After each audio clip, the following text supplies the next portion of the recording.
Olá a todos,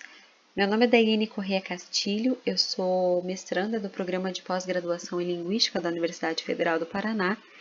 e por meio dessa sessão coordenada de número 7 do SEAD, eu vim apresentar o meu trabalho intitulado Materiais Didáticos de PLE e Imaginário de Brasil e Brasileiro, uma pesquisa sobre ruptura e manutenção. Dentre os vários contextos em que a língua portuguesa pode ser abordada, um deles é em relação ao português ser uma das línguas mais faladas do mundo como língua materna, e isso em razão do tamanho da população brasileira. E apesar de haver outras nações que reconhecem o português como idioma oficial, é apenas no Brasil e em Portugal que essa língua é a língua majoritária, diferentemente de seu status de segunda língua, por exemplo, nesses demais países.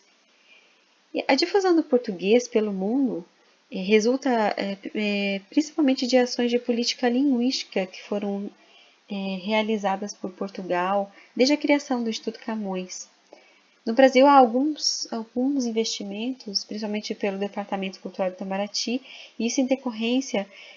de uma política de disseminação do português brasileiro ocorrida no período do governo Lula. Além disso, em 1996, foi criada a Comunidade de Países de Língua Portuguesa pelas nações cuja língua oficial é o português, e isso para promover a lusofonia. E no que se refere a esse termo, a Orlandi tece algumas reflexões quanto a não ser possível, por exemplo, desconsiderar o processo colonizatório nessa tentativa de unificar a língua, sendo equivocado, portanto, afirmar que se tem uma língua compartilhada, porque isso vem a ser uma ideia pertencente ao campo do imaginário, visto que o português ele percorreu diferentes trajetórias, tanto nos domínios do cultural, do histórico, nesses territórios que ele se consolidou. Esse incentivo à dispersão do português, tanto da variedade europeia quanto da variedade brasileira, de maneira institucionalizada por meio dessas políticas linguísticas, estimula uma promoção da divulgação da língua em diversos países. E é importante destacar o interesse de certos grupos e comunidades em aprender esse idioma em vista da relação que eles têm com familiares pertencentes à cultura brasileira ou portuguesa,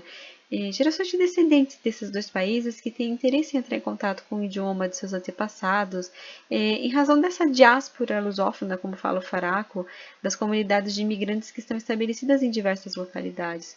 E nessa direção, o acesso a cursos de português como língua não materna ao redor do mundo possibilita esse contato mais profundo com a cultura e a identidade familiar.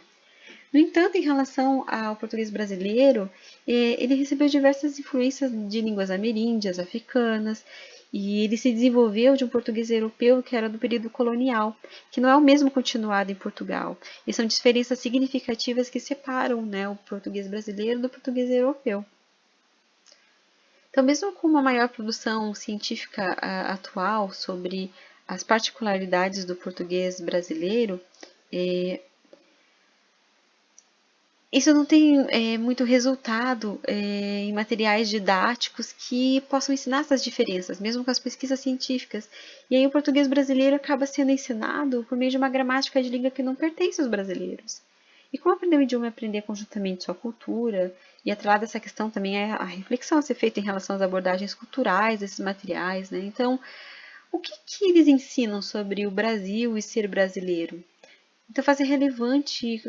compreendermos de que modo se estabelece o imaginário de Brasil e de brasileiro para os estudantes de português como língua não materna em percurso de aprendizagem, com o propósito de entender se há manutenção ou não desses estereótipos. E, para tanto, essa proposta parte da minha dissertação de mestrado, que está em andamento, está em andamento, e é analisar por meio da AD os gestos de leitura propostos pelo conteúdo de um material didático que é utilizado por um centro de línguas da Universidade de Grenoble-Alpes, na França, no ensino de português como língua estrangeira, bem como os seus desdobramentos no sentido de identificar posicionamentos de manutenção ou ruptura de estereótipos imaginários de Brasil e de brasileiro. Com relação, então, a resultados e conclusões, essa é uma pesquisa inicial, então ainda não tenho esses dados, mas deixo aqui as referências, que começaram a balizar esse meu trabalho, e eu gostaria de agradecer às pessoas que estão vendo esse vídeo. Caso tenham alguma contribuição, algum feedback para dar, estou aberta e esse é o meu contato. Obrigada a todos.